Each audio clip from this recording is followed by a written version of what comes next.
So hello everyone, কেমন আছো সবাই? আশা করি সবাই খুব ভালো আছো, সুস্থ আছো। তো অনেকদিন পর আবারও একটু বড় ভিডিও নিয়ে আসলাম। তো অনেকদিন ধরে বড় ভিডিও দেওয়া হয় না।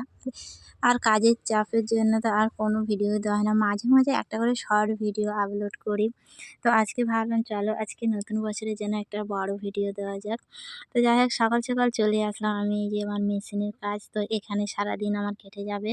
আমি আমার অফিস টাইমে বসে পড়লাম আমার কাজে।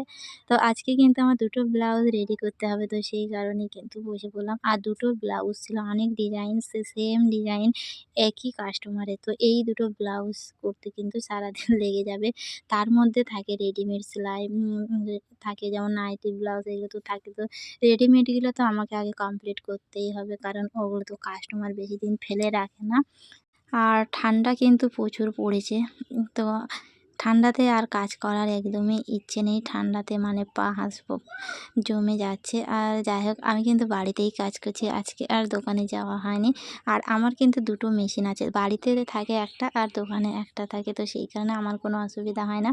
যখন যেখানে ইচ্ছে তখন সেখানে কাজ করি। আর একটু কাজের চাপ থাকলে আমি কিন্তু বাড়িতেই কাজগুলো কমপ্লিট করার চেষ্টা করি। তো বলতে, বলতে ব্লাউজটা প্রায় শেষের দিকে চলে এসছে। আমি কিন্তু এভাবেই করি, মানে বাড়ি দোকান এইভাবেই দিন কেটে যায় আমার সারাদিন।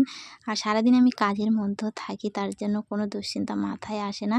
তো চাইলে তোমরাও এরকম কাজ শিখে বাড়িতেই করতে পারো। আর তারপরে কিন্তু তো আমি আমার কাজকে কিন্তু প্রচুর ভালোবাসি, আর কাজগুলো কিন্তু ভালোবেসেই করি। তো সেই কারণে কাজ করতে প্রচুর ভালো লাগে। আর নতুন নতুন ডিজাইন করতে আরও ভালো লাগে।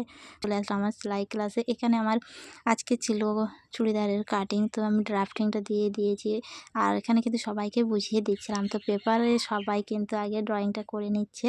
আমি কিন্তু এভাবেই মানে প্রথমে পেপার কাটিং করাই, তারপরে কিন্তু কাপড়ে কাটিং করাই। তো দেখো এখানে। তো আজকের ভিডিওটা তোমাদের কেমন লাগলো অবশ্যই জানি। যদি ভালো লাগে থাকে অবশ্যই একটা লাইক কমেন্ট করে দিও। তো চলো টাটা।